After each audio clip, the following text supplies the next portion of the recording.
Il y a un moment dans l'année où le ciel s'ouvre différemment. Un moment où ta Dora traverse les nuages comme la lumière traverse le verre. Ce moment, c'est le premier vendredi du Ramadan. Et la plupart des gens le laissent passer, sans le voir, sans l'utiliser. Aujourd'hui, je vais te montrer exactement ce que tu peux faire et ce qu'Allah peut changer dans ta vie si tu le fais. Le Ramadan est le mois de la transformation, pas la transformation des habitudes, la transformation de l'âme. Et dans ce mois béni, chaque jour a un poids particulier. Mais le vendredi est différent. Le prophète alayhi salatu wassalam a dit « Le meilleur jour sur lequel le soleil s'est levé est le vendredi ». Alors imagine, le meilleur jour de la semaine dans le meilleur mois de l'année. Ce que tu vas faire ce jour-là compte profondément. Il y a quelque chose d'étrange dans la nature humaine. On peut tenir une gemme rare entre ses doigts et la poser sur une table, sans y faire attention, sans réaliser ce qu'on tient. Les psychologues ont un nom pour ça, le present bias, le biais du présent. C'est cette tendance profondément ancrée en nous à sous-estimer ce qui est là, maintenant, devant nous, au profit d'un plus tard qui n'arrive jamais vraiment. On sait que l'occasion est rare, on le sent même parfois, et pourtant, quelque chose en nous dit « demain je ferai mieux, la prochaine fois je serai plus préparé », mais la prochaine fois n'est jamais la même. Parce que chaque moment a une vibration unique, une densité particulière, et ce moment-là, le premier vendredi du Ramadan, porte quelque chose que tu ne trouveras nulle part ailleurs dans l'année. Le prophète alayhi salatu wassalam l'a dit avec une clarté qui ne laisse aucune place au doute. Dans le vendredi, il y a une heure où si un serviteur musulman fait une doua, Allah lui accorde ce qu'il demande. Une heure, une seule, mais réelle, garantie, authentifiée par la parole de celui qui ne parle pas par caprice. Et les savants qui ont passé leur vie à étudier ce hadith s'accordent, cette heure existe chaque vendredi sans aucune exception. Elle n'est pas réservée aux pieux, elle n'est pas conditionnée par un rang spirituel, elle est là pour toi, pour le croyant ordinaire, fatigué, imparfait, qui lève les mains malgré tout. Alors imagine maintenant ce que cela signifie quand ce vendredi-là tombe en Ramadan, le mois où les portes du paradis sont ouvertes, le mois où les démons sont enchaînés, le mois où chaque acte est multiplié, le mois où Allah descend chaque nuit au ciel le plus proche et dit « et cette parole devrait te faire trembler, y a-t-il quelqu'un qui invoque pour que je lui réponde ?» Et ce vendredi-là arrive dans ce mois-là. C'est comme si l'univers entier se mettait en pause, comme si Allah créait un couloir direct entre toi et lui, sans intermédiaire, sans délai. Pense à cet homme. Il travaille depuis des années sur quelque chose qui lui tient à cœur, un projet, un rêve, une porte qu'il frappe encore et encore sans que personne n'ouvre. Il est épuisé, presque résigné. Mais ce vendredi de Ramadan, après la Rasr, il s'assied, il lève les mains et il parle à Allah avec tout ce qu'il a gardé à l'intérieur depuis des mois. Quelques jours plus tard, quelque chose change. Une opportunité arrive. Ils ont placé des individus seuls dans une pièce, puis dans un groupe, et leur ont demandé d'accomplir la même tâche avec la même intention. Les résultats étaient sans appel. Dans le groupe, le cerveau libère de l'ocytocine, l'hormone du lien, de la confiance, de l'appartenance. Les émotions se décuplent, la motivation monte, le sentiment que ce qu'on fait compte vraiment devient physiquement perceptible. Ce n'est pas de la spiritualité, c'est de la biologie. Et Allah, qui a créé cette biologie, a créé en même temps la Jumu'ah. Pas par hasard, par conception, parce qu'il sait comment il nous a fabriqués. Il sait que l'homme seul s'éteint lentement, et que l'homme entouré de frères, debout dans la même direction, avec le même souffle, la même intention, cet homme-là devient capable de choses qu'il n'imaginait pas seul. Alors quand le muezzin lance l'appel ce vendredi-là, Allah ne dit pas dans son livre « Allez à la prière ». Il dit « Empressez-vous vers le rappel d'Allah ». Sourate Jumu'ah, verset 9. Le mot arabe utilisé est « fas'aou ». Courez, précipitez-vous, laissez tout. Pas votre commerce, pas votre écran, pas votre confort, tout. Ce n'est pas une invitation polie, c'est une convocation royale. Et quand un roi convoque, on ne répond pas en traînant les pieds. Ibn Qayyim al-Jawziyya, l'un des plus grands esprits de l'islam, a écrit une phrase que je veux que tu gardes quelque part dans ta mémoire. Le vendredi est pour la semaine ce que le ramadan est pour l'année. Le vendredi purifie la semaine, le ramadan purifie l'année. Alors quand ces deux réalités se superposent, quand le vendredi tombe dans le ramadan, ce n'est plus une addition, c'est une multiplication, une purification à l'intérieur d'une purification. Pense à ce frère, il porte quelque chose de lourd depuis des mois, des erreurs qu'il n'arrive pas à regarder en face, des fautes qu'il a enfouies si profondément qu'il a presque arrêté d'y penser. Il se lève ce vendredi matin, pas avec une grande émotion, pas une révélation, juste il y va. Il s'assoit dans la mosquée, l'imam commence à parler, et quelque chose se brise doucement dans sa poitrine. Pas violemment, doucement, comme de la glace qui fond. Il pleure. Il ne sait pas exactement pourquoi, il ne comprend pas tout ce qui se passe en lui, mais en posant ses pieds sur le trottoir en sortant, il remarque quelque chose. Il respire différemment.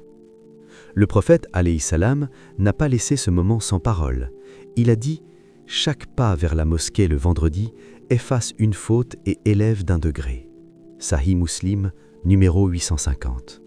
Chaque pas chaque prière, pas chaque rakat, chaque pas.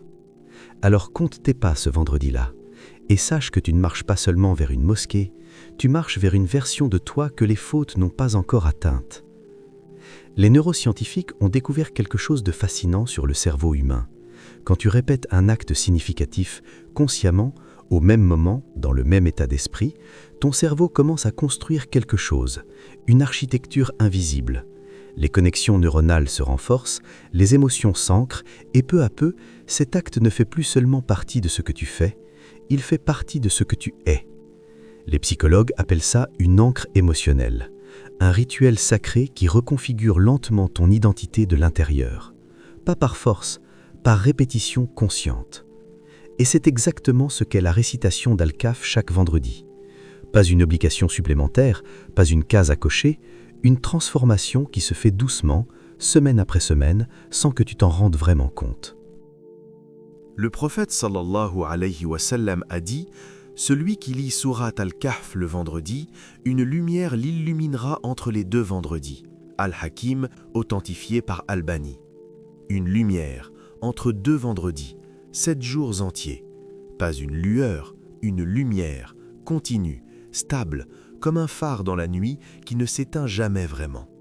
Mais pour comprendre pourquoi cette sourate porte une telle puissance, il faut s'arrêter sur ce qu'elle contient.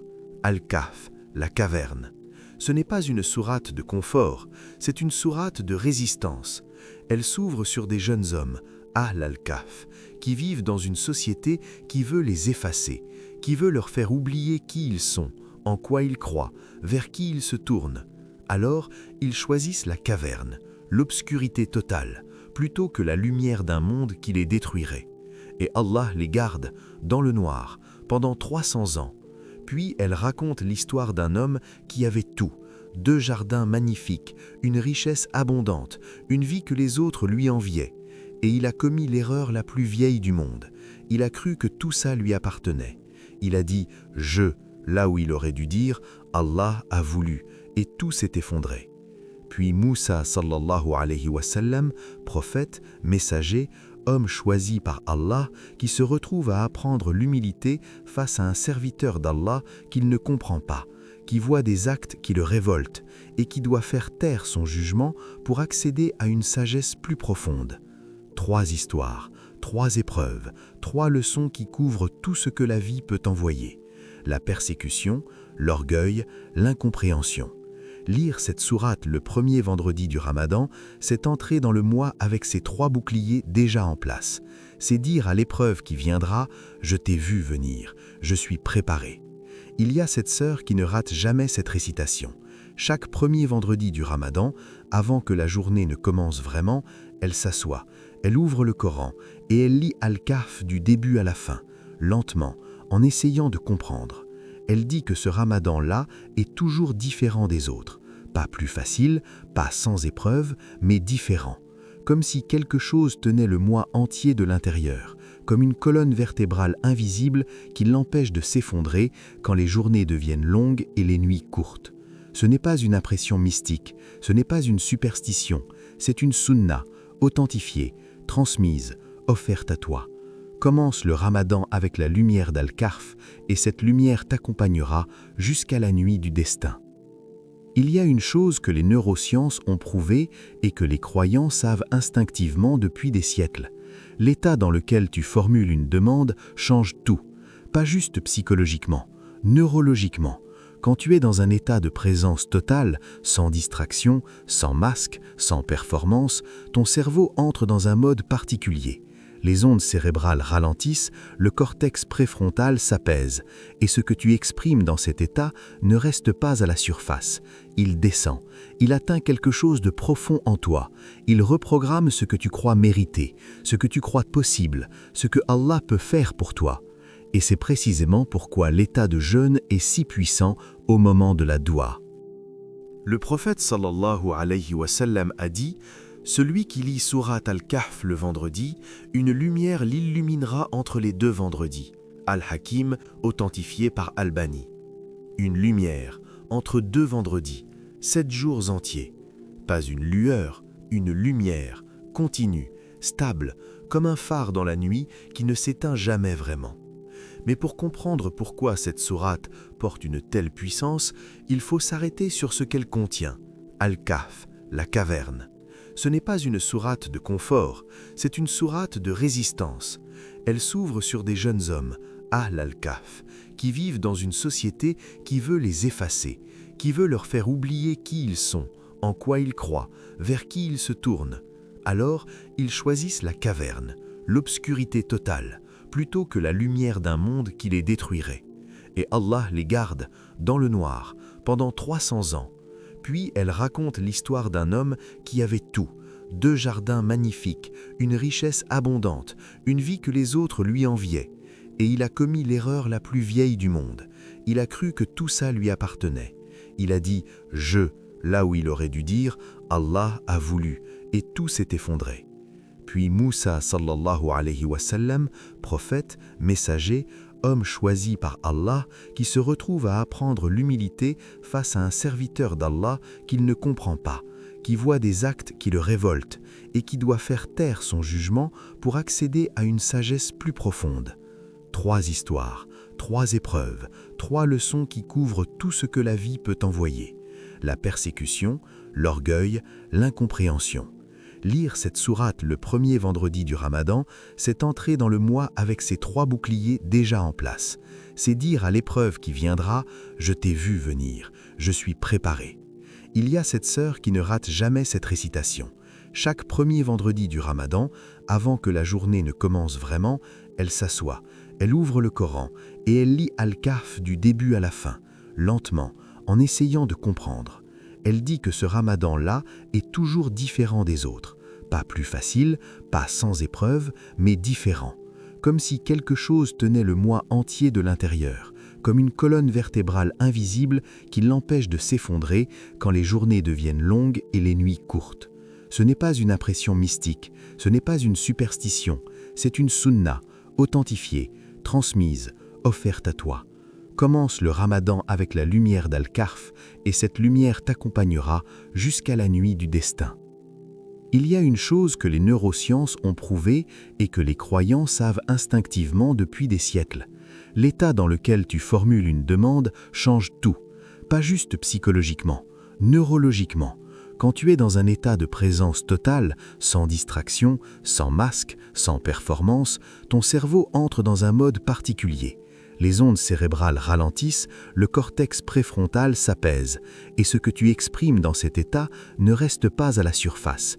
Il descend, il atteint quelque chose de profond en toi, il reprogramme ce que tu crois mériter, ce que tu crois possible, ce que Allah peut faire pour toi. Et c'est précisément pourquoi l'état de jeûne est si puissant au moment de la doua. Parce que quand tu jeûnes depuis des heures, quelque chose tombe. Les défenses tombent. L'orgueil s'allège. Le corps affaibli laisse l'âme remonter à la surface. Tu ne peux plus te cacher derrière ta force. Tu es là, simplement, vulnérable, vrai. Et c'est exactement là qu'Allah veut t'entendre. Pas dans ta force, dans ta fragilité. Les savants qui ont consacré leur vie à l'étude du vendredi s'accordent sur un moment précis pour l'heure bénie dont a parlé le prophète, sallallahu alayhi wa sallam. La majorité pointe vers l'intervalle entre Asr et le coucher du soleil. Ces dernières minutes où la lumière du jour commence à fléchir, où le ciel prend cette teinte entre l'or et le rose. Et en Ramadan, ce moment coïncide avec quelque chose d'extraordinaire, les dernières minutes avant l'iftar. Arrête-toi une seconde sur ce que cela signifie concrètement. Le prophète sallallahu alayhi wa sallam a dit « 3 invocations sont exaucées sans doute, celle du jeûneur au moment de rompre le jeûne, celle de l'opprimé et celle du voyageur. » Tirmidhi, authentifié. Maintenant, additionne ce que tu as entre les mains ce soir-là. C'est vendredi, c'est Ramadan, c'est l'heure bénie après Asr, c'est le moment de l'iftar, et tu jeûnes depuis l'aube. 4 couches de miséricorde divine superposées, 4 portes ouvertes en même temps, vers le même endroit. Ce n'est pas une tempête ordinaire, c'est une tempête de rahma, et toi, tu es assis au centre. Imagine la scène, quelques minutes avant le maghrib. La table est mise, mais tu n'y penses pas vraiment. La date est dans ta main, mais tu ne la regardes pas. Il y a quelque chose que tu portes depuis longtemps, quelque chose que tu n'as jamais dit à voix haute, parce que tu ne savais pas qui pourrait vraiment comprendre. Alors tu lèves les mains, et tu parles. Pas avec des formules parfaites, pas avec un vocabulaire coranique irréprochable, juste avec ce que tu as, avec ce que tu es, avec ce qui fait mal, avec ce que tu espères encore malgré tout. Allah entend chaque mot, chaque silence entre les mots, chaque larme qui tombe avant même que tu t'en rendes compte.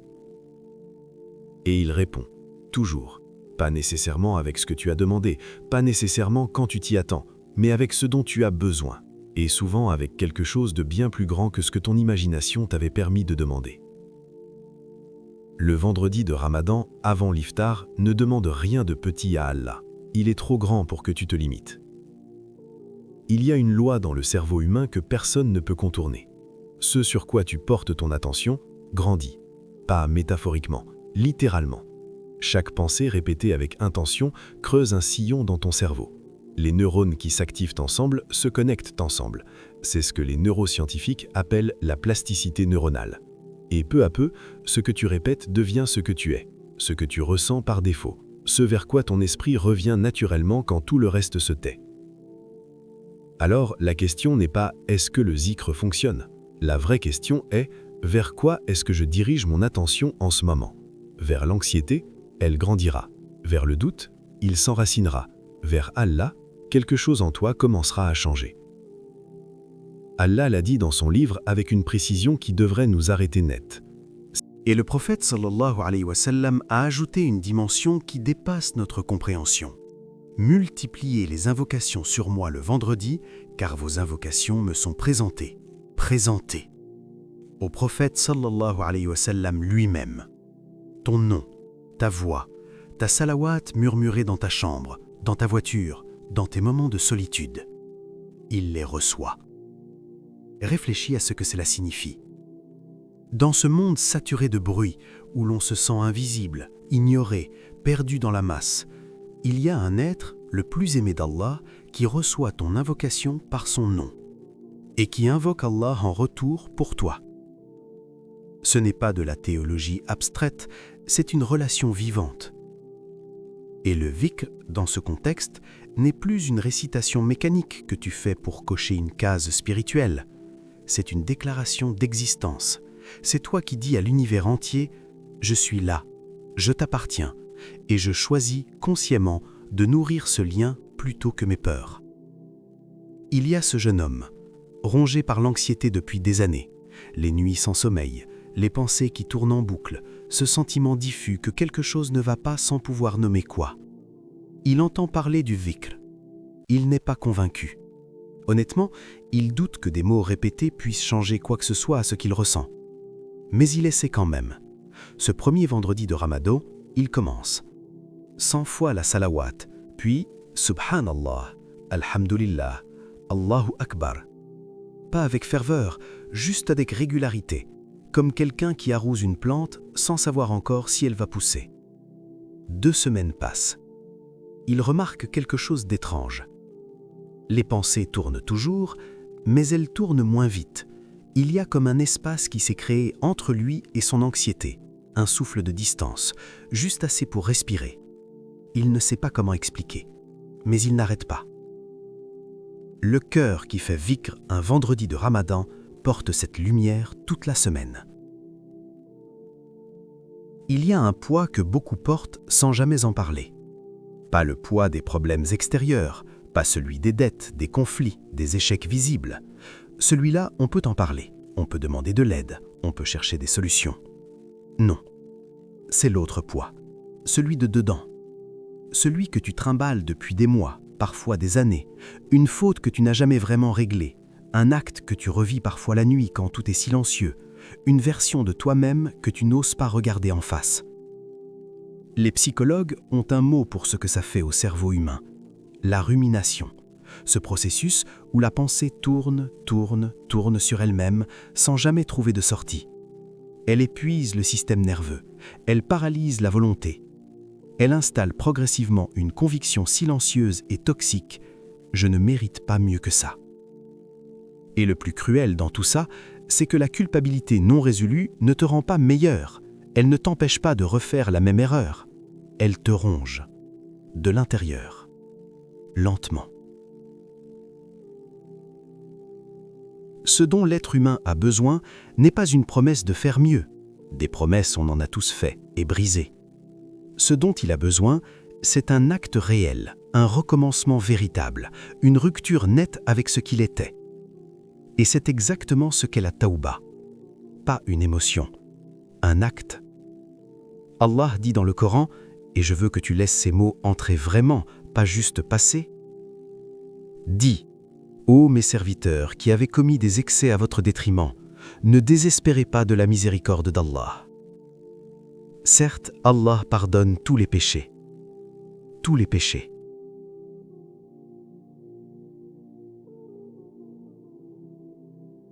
Allah n'a pas dit « la plupart ». Il n'a pas dit « si ce n'est pas trop grave ». Il n'a pas posé de conditions liées à la taille de la faute ou au nombre de fois où tu es retombé.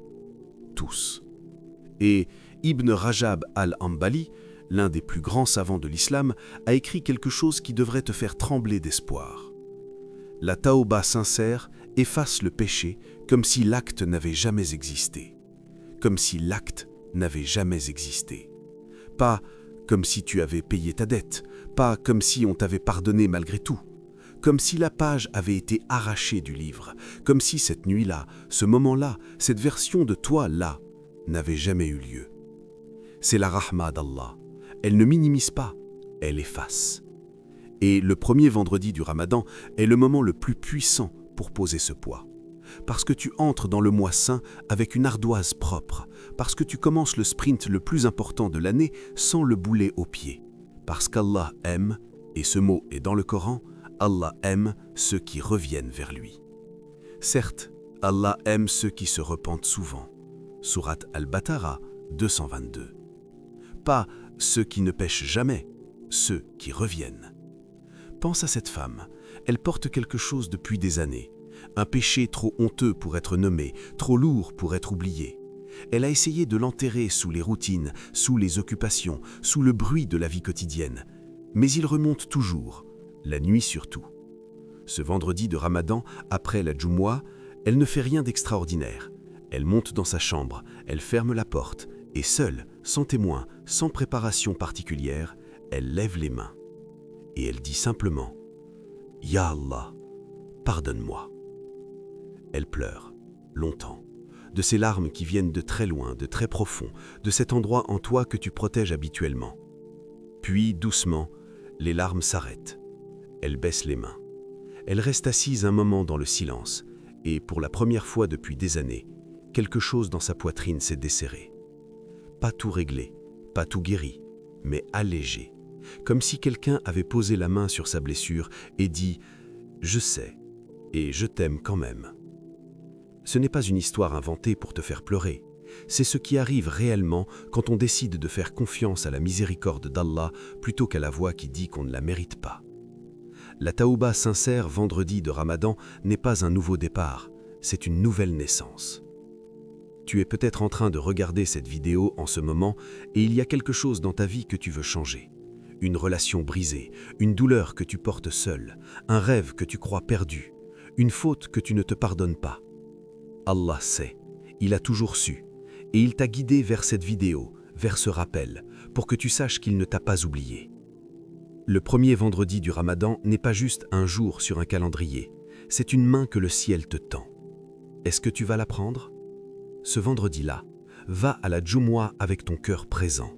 Lis Al-Kahf avec tes yeux ouverts et ton âme attentive. Fais ta taouba comme si c'était la dernière occasion. Multiplie les salawats et le zikr, et avant l'iftar, lève les mains et parle à Allah comme tu n'as jamais parlé à personne. Sans performance, sans formule, juste toi et lui. Parce qu'au fond, c'est tout ce qu'il a toujours voulu. Pas ta perfection, ta sincérité. Ce vendredi-là, ne demande pas à Allah de changer ta vie. Demande-lui de changer ton cœur, parce que quand ton cœur change, tout le reste suit. Ramadan Moubarak.